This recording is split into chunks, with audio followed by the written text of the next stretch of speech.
Hey guys, so I needed to do a health update today because things have changed quite a bit. I have noticed a huge shift in my mid-size experience, especially since I went to Austin. Before then, I was really angry all the time, literally from December until April. And then right around mid-April, it started to shift.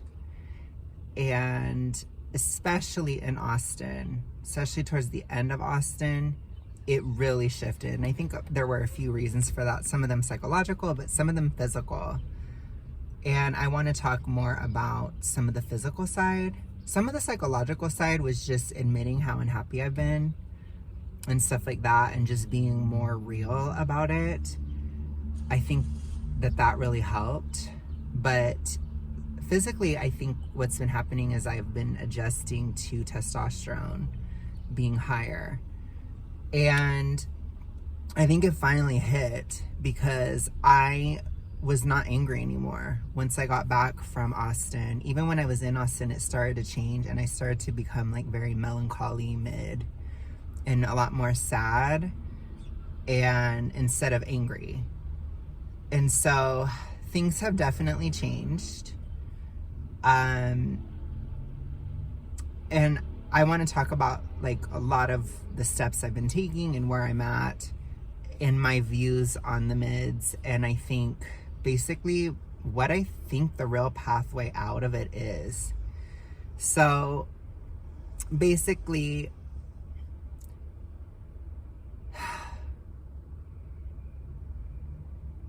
as time has gone on, I've been feeling better. Kind of slowly better and better, but I do have down times still.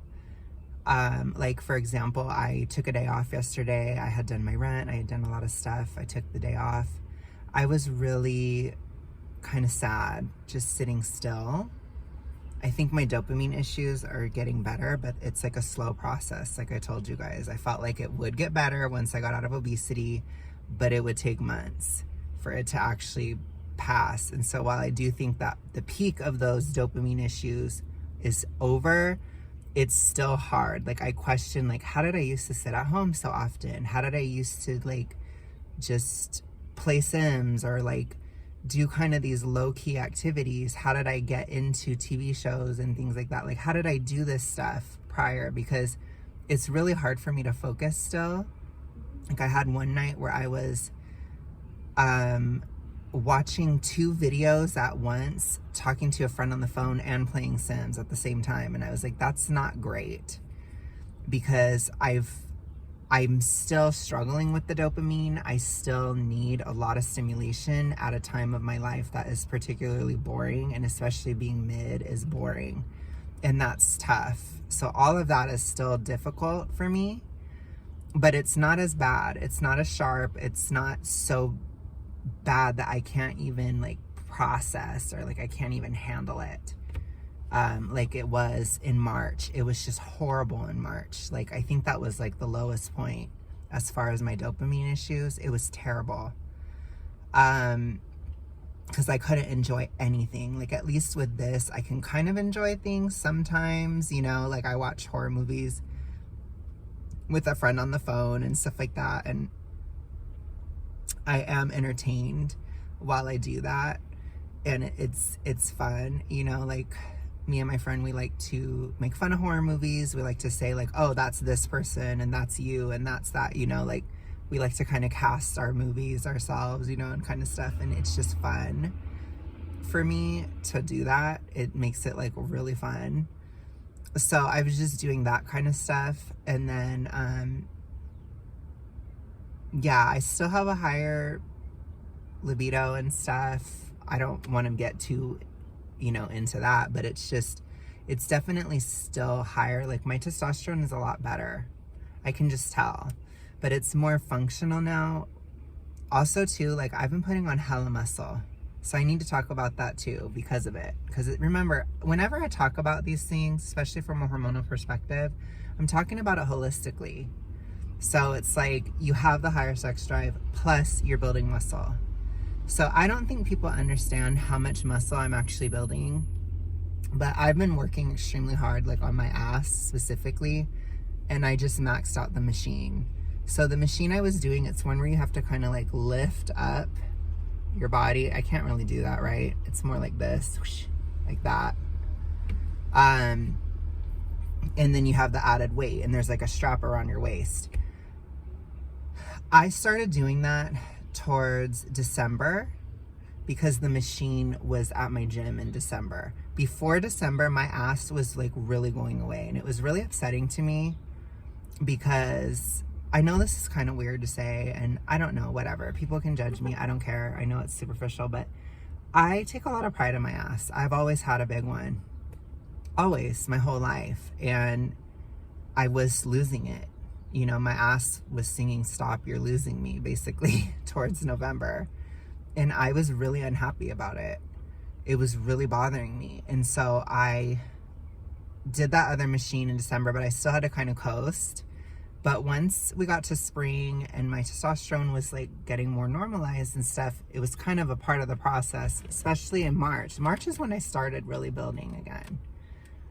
I went from, I was at like about 110 or on that machine where you're lifting like that. And from mid-March till now, I went up to 200. That's drastic. My ass is a lot bigger again. It came back and it was tough. It's hard to do that in a deficit. It's very hard to build muscle. I wasn't in a deficit the entire time as I went on those 2 trips where I wasn't, but I wasn't really going to the gym and doing that machine either during those trips because they didn't have that machine. So when I was building it, I was doing it, and I would build it fast. Like I'm talking like I'm going up 10 pounds every time I go to the gym. So I go to the gym like twice a week. I was going up, like I got back from Austin, I went up another 10 pounds. Then a few days later, I go back to the gym, went up another 10 pounds. Then 2 days ago, went to the gym, went up to another 10 pounds, made it to 200. Done. Building fast. I am eating a lot of protein. I have to. I do get a little hungrier and I have to be careful. So I've been really spacing out meals. I've been very deliberate and I've been eating a lot of protein because I am massively building muscle. And the reason I wanted to talk about that aspect of this is I think that this part of the mids is slept on a lot. I think as that anger comes in, that testosterone comes in, all these things come in, we tend to look at the negatives behind it, but there are huge positives. Like for example, when you're mid, this is the easiest time to build muscle cleanly. Clean bulking. Absolutely clean. How do you know you're not gaining any fat with it? Because you're in a deficit. So you're not. But you're still overweight. Your body can still build muscle in a deficit pretty easily. And you're healthier. You're not like super ill. It's not like when I was super morbidly obese and I had to take forever to recover and it was just like a bitch still to go to the gym and to do things. It's much easier. This is the easiest it will ever be. And I think a lot of times people in the mids, they're so upset about being mid that they try to blast through it, but they don't like the results. And the thing is, mid is also kind of subjective. It's also like, do you look good or not too? That's a part of it. And if you're not focusing on muscle building at all, you might not look the best on the way out. So I really suggest the opposite. I know that it's kind of anti-toxically ritualistic, which is kind of the point of the channel and of what I'm doing. But I think this phase needs to be looked at differently because this is a huge opportunity, especially if you're already bigger and you're coming down from a big size. You can build a lot of muscle in this phase very easily compared to other phases and cleanly. And so I did it. You know, my thighs, I've gone up probably, I want to say maybe like at least 30 pounds on quads and the hamstrings. I'm going to keep, every time I go to the gym, I go up 2.5, 2.5, 2.5 every single time. And I don't even have a hitch. It's like nothing to me. It's so much easier. I used to have the most horrible psychological feelings after going to the gym and going up in weight. I used to feel awful. I used to be extremely sore. I used to have very long recovery. I don't have any of that. I get kind of moody. Like when I pushed myself, and I pushed myself to get to that 200 on that ass machine. And I felt it a little bit psychologically yesterday. I was like, oh my gosh, I'm really anxious. I'm really sad. Like I feel like a little paranoid sometimes. You know, that's why it was good I could watch a horror movie, because it kind of helps you put that energy onto something. But it's like, and then it can be really relaxing. But to me, it was stressful, but it was the last one. Because even though I'm trying not to be like super toxic about it or whatever, I still want to see progress on the scale, and it's pretty much stagnant, and it does upset me. But it's like the only way is for me to just get done building the muscle, especially in my legs and ass, because those muscles are really pro-metabolic, and they're really heavy, and they're big. So I'm really just pushing so I can be done. And then I've still been building my arms too, which those, I'm trying to get everything. Pretty much I'm trying to max out the machines on most things, but especially my upper arms, upper legs, my ass, you know, certain areas where I feel like they're problem areas. That's where I'm trying to, and now I need to do my chest. So now that my ass is done, I'm gonna really focus on the tits, because I gotta prepare for tits out summer. Because the way that my body is now too, like my shirts and this, my roll where the liver is, it's really flat. So I wonder if my liver isn't as bad. Which I'll have to probably get that checked out at some point, because I need to see if I still have fatty liver. But it's really low, so it makes the tits like really pop out.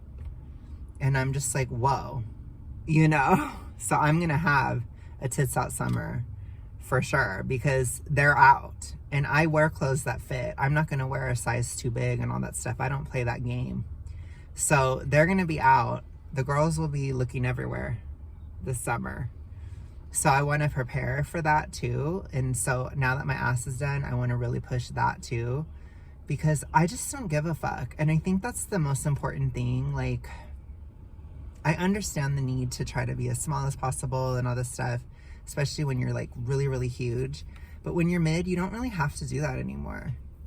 It's just different. It's a different phase. And I think people don't allow it to change. And I'm starting to. I'm really getting into it now. I'm in the mid of mid. I think I'm even getting a little bit beyond it, as I had a massive de-swelling day yesterday, and I lost like 5 pounds of water, which is crazy. But it's like, I look slimmer now that I lost 5 pounds of water today. You know, it's like, whoa. And I'm gonna just keep going, because it's like, I'm never going to have this opportunity again to build this muscle like this. I'm just not. And so I'm doing it. I'm taking advantage. I've created a plan. I already have my next era planned. And I know exactly what I'm going to do this summer. I know the steps I'm going to take to go into the maintenance phase. I know what I'm going to do in the maintenance phase, and then I have a final cut that I'm planning for August of next year. But it's like, I know what I'm going to do. I have a way forward. I've let the journey change. And so I am a lot less frustrated than I was in March. And I think that this time period between March and May, like, it has been so challenging for me. But I feel like I'm finally getting out of it, and it's starting to get easier again. And so I wish I could be on here and like post all these weight updates and stuff, but I can't. My weight isn't going down, but I'm building muscle, and that has pro-metabolic effects. That has so many benefits, and I'm gonna just do it, you know? And I'm going to just take the L on the scale now for a future W. And I think that that's what people don't ever want to do.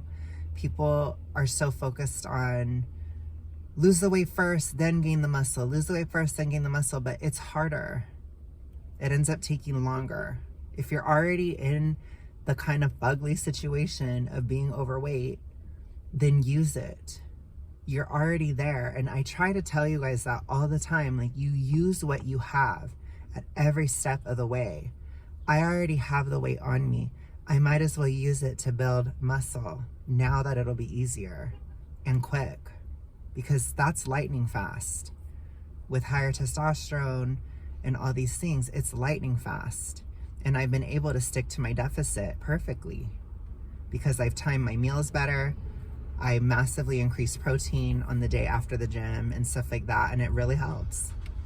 So I think that this phase definitely needs to be thought about differently, and I'm gonna be asserting that moving forward because I do feel better. I'm probably gonna have to start going to the gym a third day too, because I'm having a hard time building my chest and back and stuff like that because I'm not using it enough throughout the week. So I don't really build the muscle, especially in my chest. I haven't been able to. It's really low. Like, compared to 200 on my ass, it's like 110 on my chest, and it hasn't moved in months.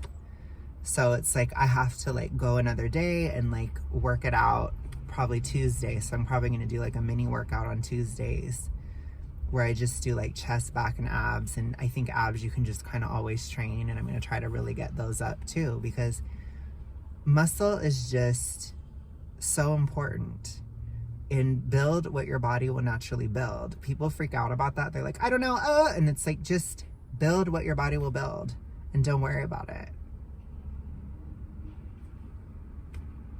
But yeah, that's kind of where I'm at. I wanted to give you guys an update on that stuff because it has changed. I don't know if you guys have noticed a change in me, but yeah, I noticed that the dopamine issues, they're getting better.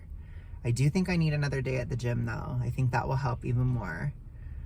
And I'm working on being home a bit more. And like trying to get more into hobbies and things and trying to enjoy things. Like, I'm trying to work with my brain to come down off of this super low dopamine phase, which I believe happens in the low obesity. It like peaks right as you leave obesity, and then it starts coming down again. And I do feel the difference. I do feel like it's coming down, and my dopamine is like getting better now, basically. Like, that dopamine issue is coming down slowly but surely. And part of it is like, I think that's part of the anger, because I am a little bit less bored than I was, you see? And I can appreciate things a little bit easier. So I think I always focus on the hormonal aspects on this channel. I think it's important to consider those things. There are, of course, a lot of psychological things within the mids that do come up, but there are still hormonal issues that do come up too. And it's finally getting better. Finally. And I think that that's really what I can say to you guys, is that I do see things improving. So I'm excited to build this muscle so I can just focus on the scale again, because I do want to finish. I'm really wanting to be done by November, at least with like the hard weight loss phase. If I could be done before that, that would be great. But I will talk about that stuff as we get there. But anyways, you guys, thank you so much for watching. I will see you guys again soon. Have a good day. Peace.